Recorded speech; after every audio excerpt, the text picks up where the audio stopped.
Hello, I'm John Esther. We're about to journey back into time aboard the Delta Queen, one of America's last great steamboats. The Delta Queen is a familiar fixture up and down the Ohio and Mississippi rivers, from New Orleans to Pittsburgh and dozens of river towns in between. You probably recognize the Delta Queen by her familiar paddle wheel, or the sound of the steam whistle, or Calliope.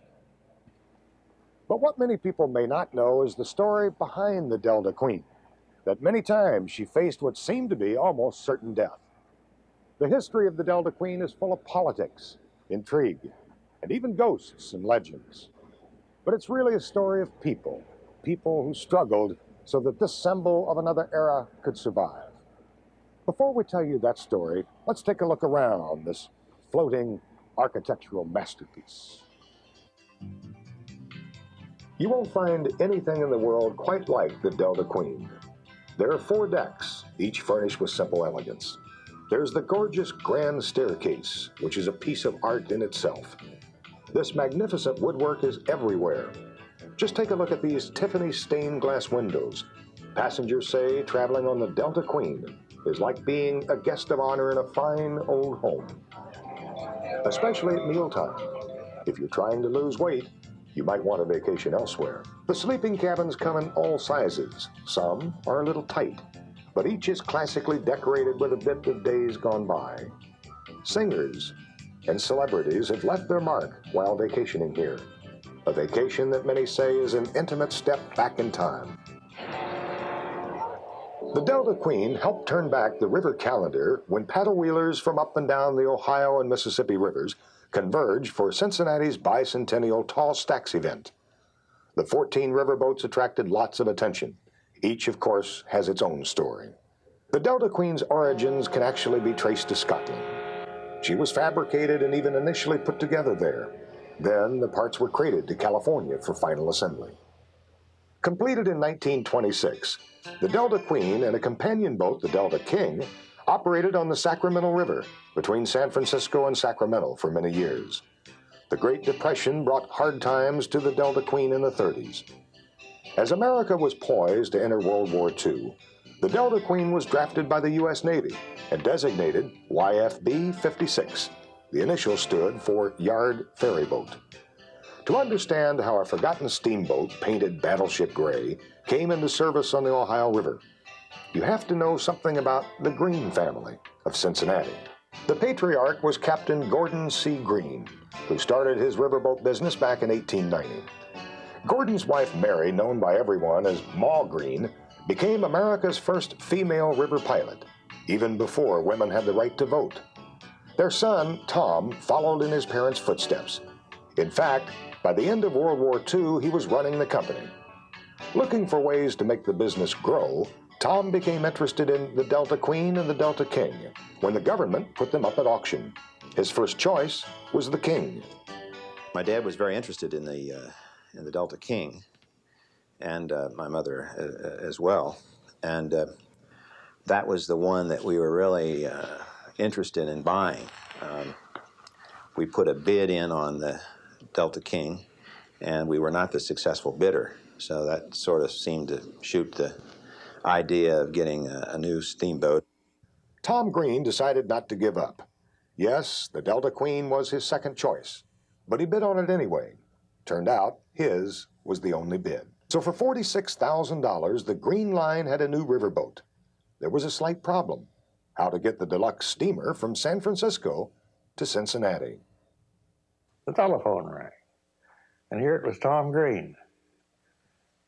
And Tom said, "I've got a boat on the hauler out here in California, and I want to bring her around." I said, "The Delta Queen." He said, "Yes, sir, Delta Queen." And he said, "I want you to do it." Well, I said, "Why don't you do it? Your boat, not mine." I said, how are you going to get her across the Rocky Mountains?" He said, "Well, through the Panama Canal, of course." The Coast Guard didn't like the idea at all, and at first said no go. Later, a plan was devised to board her up and tow the Delta Queen like a barge.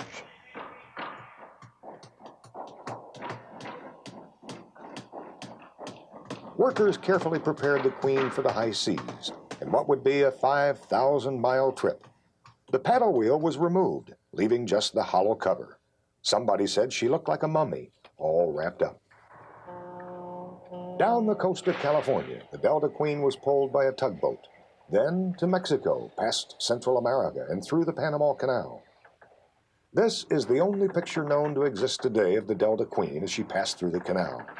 From there, she was towed north, up to New Orleans, arriving safe and sound on May 19, 1947. There, she picked up a new crew, mostly Cincinnati businessmen, and one 12-year-old boy. It was a true Huckleberry Finn experience in a lot of respects. I didn't have to take a shower or bath or do anything, and I got very, very dirty because the boat had a lot of soot, and the smokestack kicked out a lot of soot and dirt, actually. And I got very, very dirty for about 3 weeks. The hardest part of the trip was over. Now the Delta Queen had only to master the Mississippi and Ohio rivers. Come July, she had arrived in Cincinnati. I couldn't believe it, to tell the truth, that it had actually happened. I dreamed about all this, getting her on the Ohio River, and how she was going to handle going around some of the sharp bends we have here in the Ohio River and whatnot.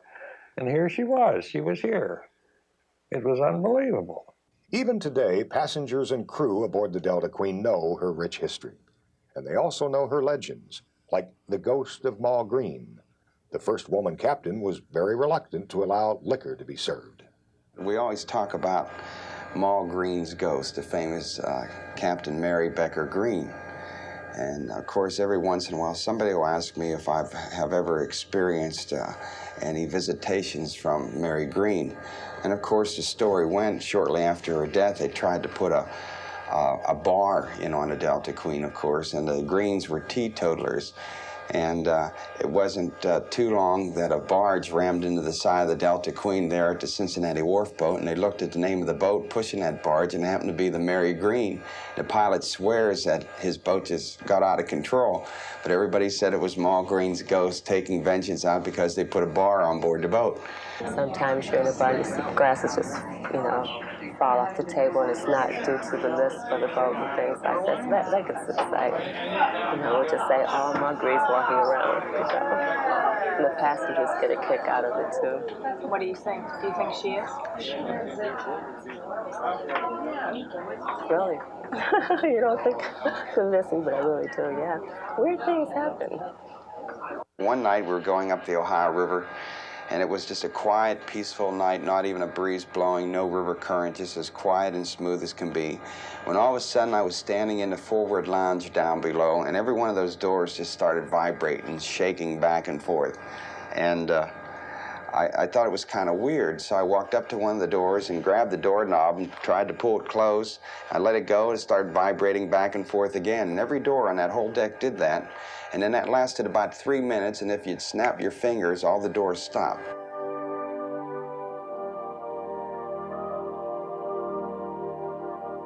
The Tall Stacks Riverboat Gathering wouldn't have been complete without at least one steamboat race. Appropriately, the Delta Queen took on an old adversary, the Belle of Louisville. And it looks like the Delta Queen has a clear lead. This time, the Delta Queen won. But this rivalry is a modern-day tradition. It all started back in 1963. Someone said, let's have a steamboat race to draw attention to the river and these beautiful old paddle wheelers. 25 years later, the race with the Belle of Louisville is an institution. It occurs just a few days before the Kentucky Derby, and is such a big event that it's carried live on television. There you see your finish. The Belle of Louisville crossing under the Clark Memorial Bridge. The Calliope playing a full head of steam up. The race is over. You can put it in the record books as being run in about an hour and 22 minutes. My very favorite time to be on the Delta Queen is when she's racing against the Belle of Louisville in the spring. That one day, to me, is the greatest steamboat day of all days. No one knew what to expect during that first race. The Belle had just been bought by Jefferson County in Louisville to be used as a floating park. The Belle challenged the Delta Queen and the race was on. In the beginning, Kentucky Derby officials weren't very enthusiastic. Former U.S. Senator Marlowe Cook later was one of the race promoters.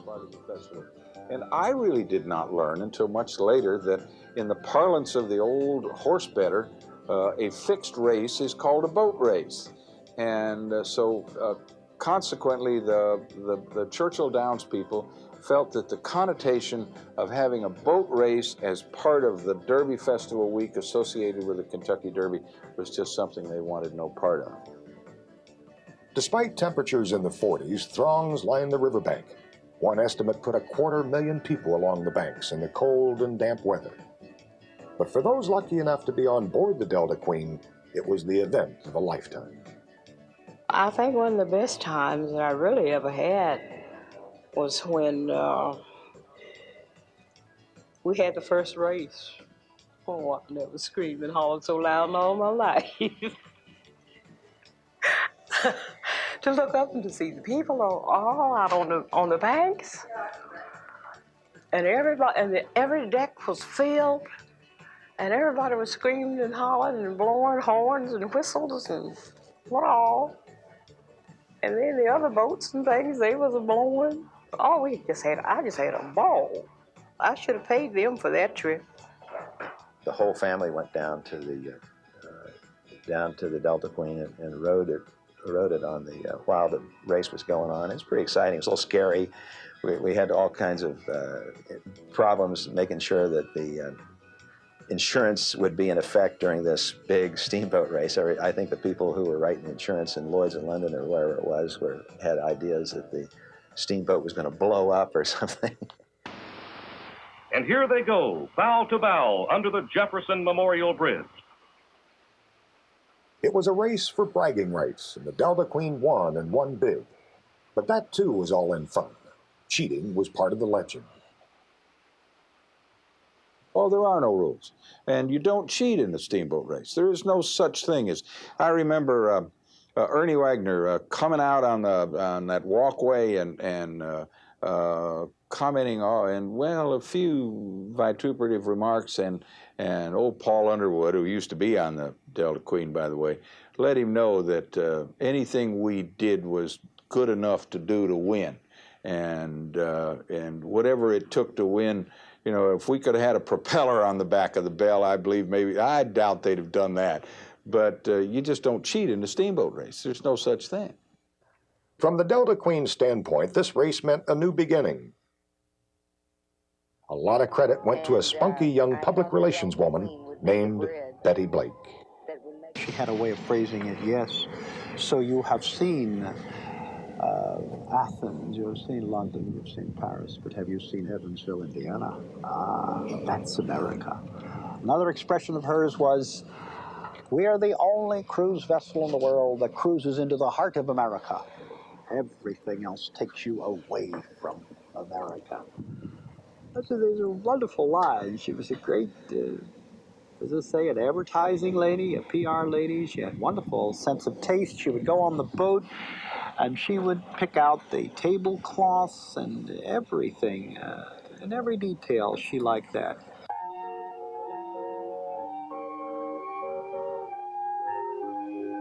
The Calliope that sent river steam tones into the air seemed to signal that it was smooth cruising down the river.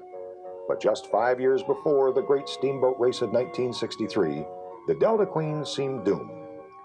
Letha Green, the widow of Captain Tom Green, was out of money. She said she had no choice but to shut down the Delta Queen. That's when a Californian named Richard Simonton came to the rescue.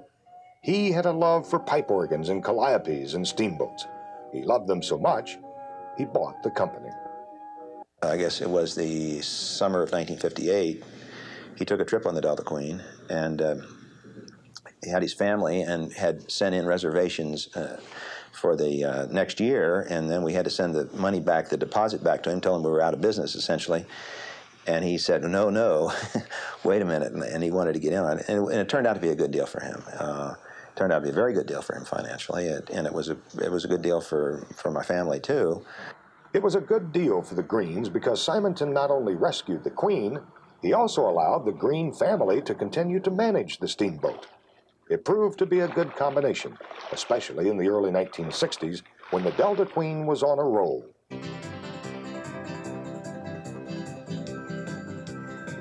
It wasn't just passengers enjoying the Queen. At nearly every stop, bands, politicians, and townsfolk would come down to the river for a grand welcome.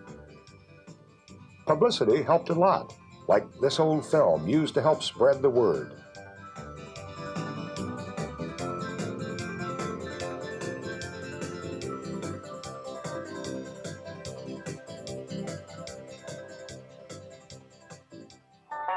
Come along with me for a riverboat adventure that takes you back to the days of Mark Twain. Then, thousands of packet boats carried cargo and passengers on the rivers of America. Now the Delta Queen is the only one.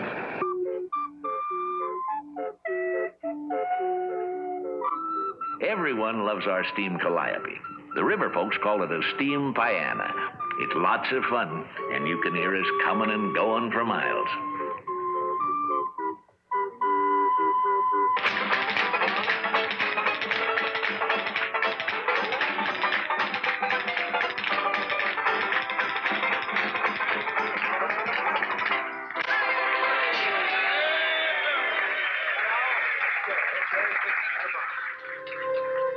But it all took a drastic turn in 1965. A cruise ship, the Yarmouth Castle, caught fire far from the Ohio River. 95 died in the fire off the coast of Florida. Most were Americans. Congress decided to act and created the Safety at Sea law. For the Queen, it was a virtual death sentence. To condemn a vessel, a river vessel like the Delta Queen, merely because she has a wooden superstructure is kind of a crazy thing to do. Marlowe Cook, who helped start the great steamboat race, by now was representing Kentucky in the U.S. Senate. The Coast Guard was totally unsympathetic, as the Coast Guard always has been on those kind of issues. They did not perceive that there was one bit of difference taking a vessel across the Atlantic Ocean and taking a vessel from Cincinnati to Louisville. To them, it made no difference and there was no distinction. Obviously, there is a tremendous amount of distinction. The Green Line steamers learned of the new law by accident. Quickly, a meeting was arranged in Washington. By that time, I had been practicing law for about 6 years, and one afternoon in my office, I got a call from a gentleman who identified himself as being an administrative assistant for the Commerce Committee of the Senate. And he said, in a day or two or three, I forget how many days it was, we are going to be considering legislation which would have a profound effect on the continued existence of the Delta Queen. And I said, what's this all about? Here's what it was all about. The Safety at Sea law said in simple terms that wooden cruise boats couldn't carry more than 50 overnight passengers. The Delta Queen carried more than 3 times that many. Bill Mustard, who would later become the Delta Queen president, stayed up all night writing testimony. It was read by this flamboyant gentleman, Professor E.J. Quinby, who appeared in his traditional top hat. When he got up in front of the United States Senate and introduced himself, one of the senators said, "Excuse me, Professor, what does professor mean? What are you a professor of?" And E.J. Quinby said, "Well, you know, I used to play piano and I play pipe organ, and on the river I play the Calliope. And back in the days of the bawdy houses, I played piano and they called me a professor. So I've never given up that title. I'm still a professor." Lawmakers were amused, and the Delta Queen won a 2-year extension. But the humor in Washington didn't last. Over the next couple years, the law kept haunting the Delta Queen. Among the problems was an insurance crisis. The Delta Queen received a notice of cancellation. Now, the steamboat's problems had become international. With nowhere else to turn, a young Cincinnati insurance broker took his best sales pitch to Lloyd's of London. The offices are mahogany, and all of the underwriters are, at least in my eye at that time, were older gentlemen with pinstripe suits and stuffed shirts, and would lean back in their chairs with some sense of a little bit of arrogance with their authority and power. But one thing I found as I went through the wonderful story of the Delta Queen and packet boating and Mark Twain, that these old stuffed shirts melted. Just days before the Delta Queen was to be dry docked, word came from London. But within 24 hours of the deadline, the telex in my office started running. I went to it, and there it said, yes, we have the Tower of London, but you have the great Mark Twain buying today $4 million on the Delta Queen. But the Queen's problems were far from over. One way around Congress was to build a replacement boat that complied with the law. But the price tag was proving to be astronomical and time was running out. In the meantime, the Delta Queen's safety record became part of Betty Blake's public relations campaign to convince Congress not to shut her down. Mark Twain once wrote that reports of his death were greatly exaggerated. The same can now be said about the Delta Queen. In 1970, there were eulogies and farewells all up and down the Mississippi and Ohio rivers.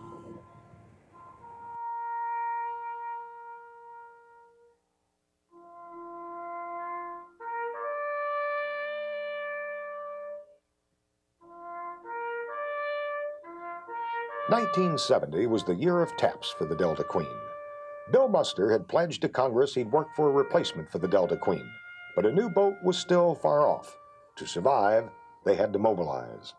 Well, we got these petitions, and we all worked like beavers, going around to all of our friends, getting them to sign their name on it to save the Queen. One of those friends was a congresswoman from St. Louis.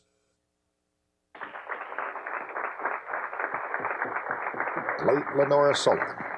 I think if you people would write to your own members of Congress, tell them something about the River Queen, the Delta Queen, and what they can do to help save her, I think you'd be doing a favor for the old tradition of river boats on the river. We know it's an old boat.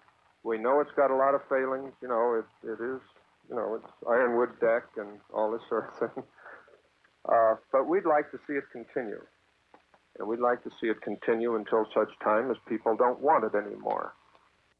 One of those who didn't want it around was a congressman from Baltimore, Edward Garmatz, chairman of the House Merchant Marine and Fisheries Committee. Back in those days, if you were the chairman of a committee, you had really almost absolute control over the course of legislation that was under your jurisdiction. And when Eddie Garmatz was against the saving the Delta Queen, normally that would have been tantamount to the death of the Delta Queen. As the year wore on, it became clear the death of the Delta Queen was exactly what Garmatz had in mind.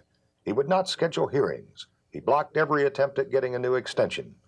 But the Queen's battle in Congress was beginning to attract attention. One Washington lawyer heard about the Queen's plight while on board the annual Kentucky Derby cruise. So, there was a reception on the boat as it was heading to Louisville, and there was some discussion as to the problem the Delta Queen was having, and it may not be available next year.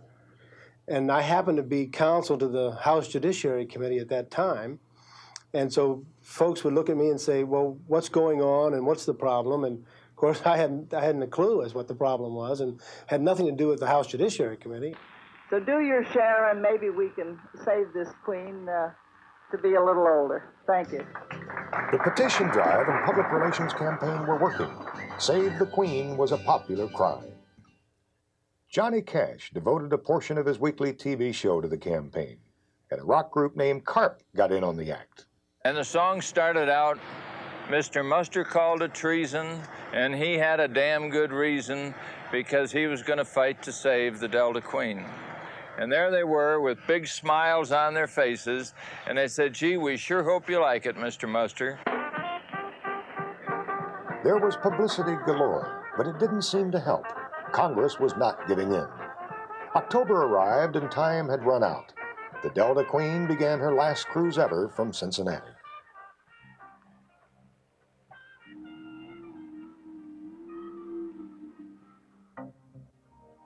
The weather contributed greatly to the whole feeling. It was overcast, it was drizzling,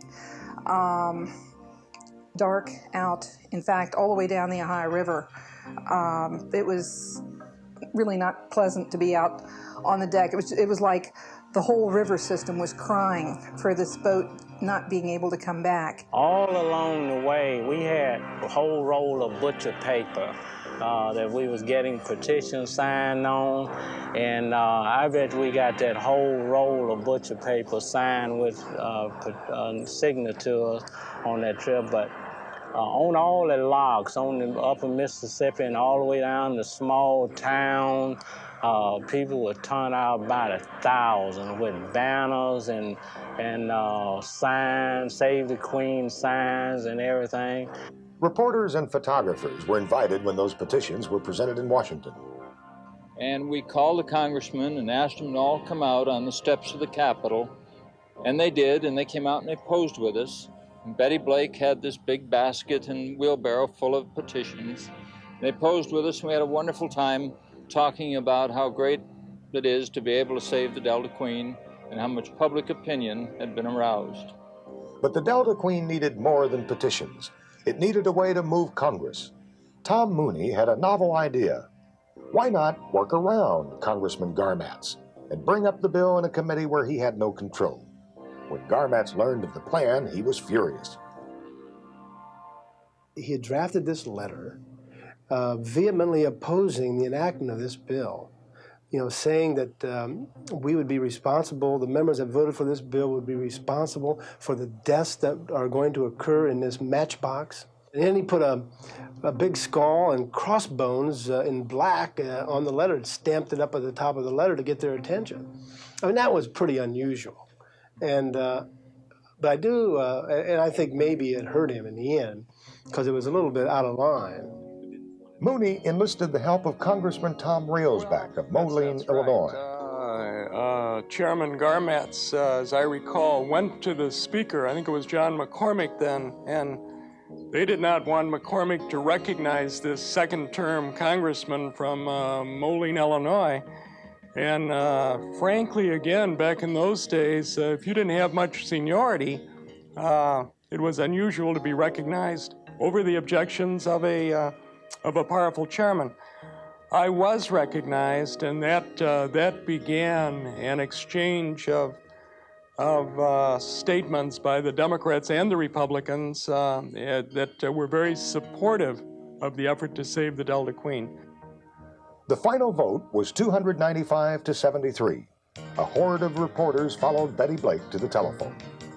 As soon as the bill passed, Betty Blake ran to the phone with reporters following her, crying, and she wanted to be the first to call Bill Mustard in Cincinnati and tell him that the Delta Queen had been saved.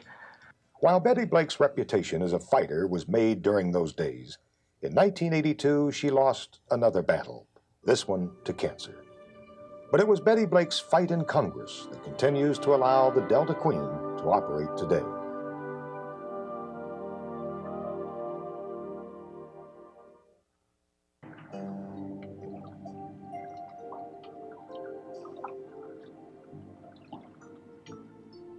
The slow pace and the easy manner of the Delta Queen usually make her appear to be behind the times. But in some ways, the Queen has been ahead of the times. In fact, for a peaceful relic of another era, the Delta Queen was a trailblazer in, of all things, equal rights. One of the biggest problems we had was that in those days, the rivers were not yet integrated. The Delta Queen was a segregated boat. That meant that the blacks worked as cooks, as waiters, and as laundry people, but they were not officers. They were not permitted to wear gold. Gold, in this sense, stands for gold stripes on uniforms, which distinguish officers from regular staff. Franklin Miles was the first black to wear gold on the Delta Queen, breaking the color line. And Captain Wagner told him that, I was an officer on board and would be treated like any other officer. And if anybody had any problem with that, hit the gangplank. And the Delta Queen was focused on women's rights long before that movement was a major social concern. There was Maul Green, a true pioneer, and Betty Blake, famous for the Save the Queen campaign, who later became company president, and also Letha Green. And there she was. She was an in-law. She wasn't that, but she listened to the rest of the Green family, and she became leader of a company and ran it, and all the employees and all the captains and everything else. She learned right from scratch. She was a school teacher. She was an intelligent woman. Over the years, intriguing people with forceful personalities always seem to have been drawn to the Delta Queen. My thoughts on Tom Green after he died, I realized what realized what a person Tom had been. Tom liked the tourist business better than anything he'd ever done on the river. And he was a better hand at it than anybody I ever saw or heard of. He liked the kitchen, and he liked the pantry, and he liked the passengers. And of course, these are the main ingredients that go into this business. Captain Mary showed me how to do a lot of things, and it was just great because I was willing to learn. And then she would sit down and talk to us like a mother. She was a good person to work for. And then she's always wanted to know, did you make any money? I hope you made some money. Captain Ernest Wagner, who was master of the Delta Queen from 1962 until the late 70s, was what I would say one of the last great roof captains. And he played the part 100%. Here was a man about 6'4", 250 pounds, and indeed he was quite a character. He was built like a big bear and had a booming voice, and I served under this man, and I can remember constantly being yelled at left and right. But it took me a few years to figure out, I guess, that he thought of me as somebody special, and he wanted me to be a little bit better than the average guy. So I figured that was all the process of coming up through the ranks. I think the credit for keeping the Delta Queen on the river and the vision of building other steamboats to go on the river basically was Bill's. I don't think those things would have happened had we not been able to get that exemption. But for all the diversity of backgrounds of people who worked on and around the Delta Queen, a certain family atmosphere always prevailed. And it wasn't all pioneering river women or saving steamboats. Sometimes it was just fun.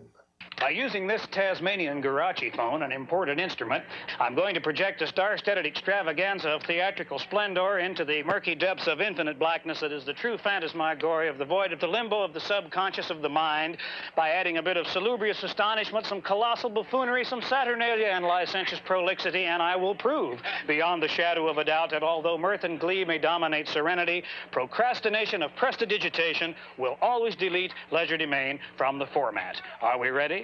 Ready.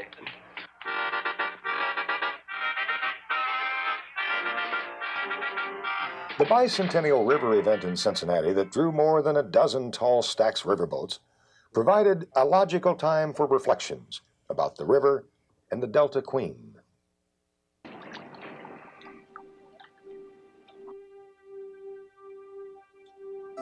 Captain Fred Way, the man hired to get the Delta Queen to Cincinnati from California, knows the past as well as anyone. Still active in his late 80s, he may be the best river promoter.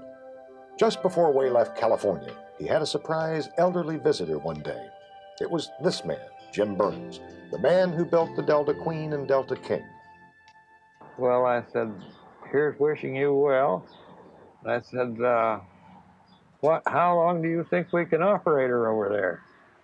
He said that boat is going to last Captain Tom Green his lifetime and people after him. And how true that turned out to be. As Burns predicted, there has been a succession of owners, but each owner, just like each passenger, worker, and friend, has a different idea about the Delta Queen's past and her future. It's going to last a long, long time. As long as they maintain it, there's no reason on earth that boat shouldn't continue to run into the next century. And I hope she does. And I hope I'm riding her. I think it's a lot of people still love the river. There's a lot of people that still love the river. And I think once you go to the river and see how peaceful it is, or even if it's on a rampage, there's something mysterious about it that you love. It's just a beautiful thing, and I can't explain it. I wish I could. Anybody that wants to go back and see the Victorian age in all its splendor, ship afloat, will have to visit the Delta Queen, because when something does happen to her, as it is bound to do to all boats and people alike, there will never be a replacement like it. But beyond the Queen herself is the question of what the Delta Queen symbolizes. The packet boat era was really what brought the people and the industry from the East Coast into Middle America. And those packet boats stopped in Cincinnati, Louisville, St. Louis, Memphis, and deposited the immigrants that now make up, their heirs now make up the great cities of Middle America. And the Delta Queen is the symbol, the last great symbol of that tremendously exciting historical aspect of this country.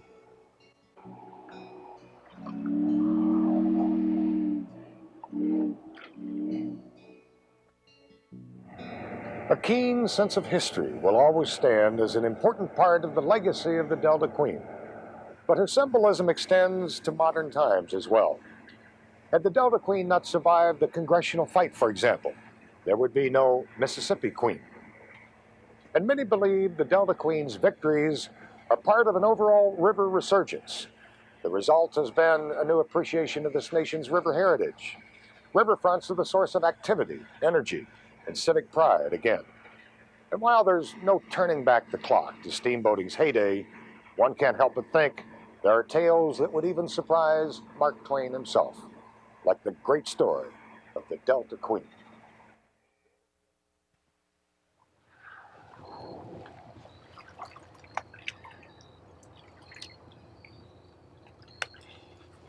Oh, those steamboat days, how beautiful they were, and how enchanting they were, and how perishable they were. When I was a boy, I had one ambition,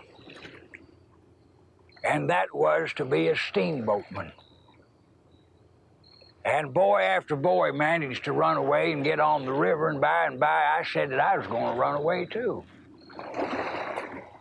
And that I was not coming back home again until I was a pilot and I could come in glory. Oh, I loved that profession far better than any I've followed since. And I took a measureless pride in it. For this reason. A pilot in those days was the only unfettered and entirely independent human being that walked on the earth. And when I stood in the pilot house, that sumptuous glass temple, why, I seemed to be perched on a mountain. But I had a princely view of the river, glass smooth. And I knew then that I was seeing something that was worth remembering. But it's all gone now. It has perished from the earth, never to return again.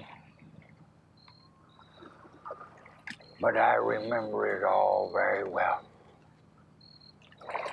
as though it were yesterday.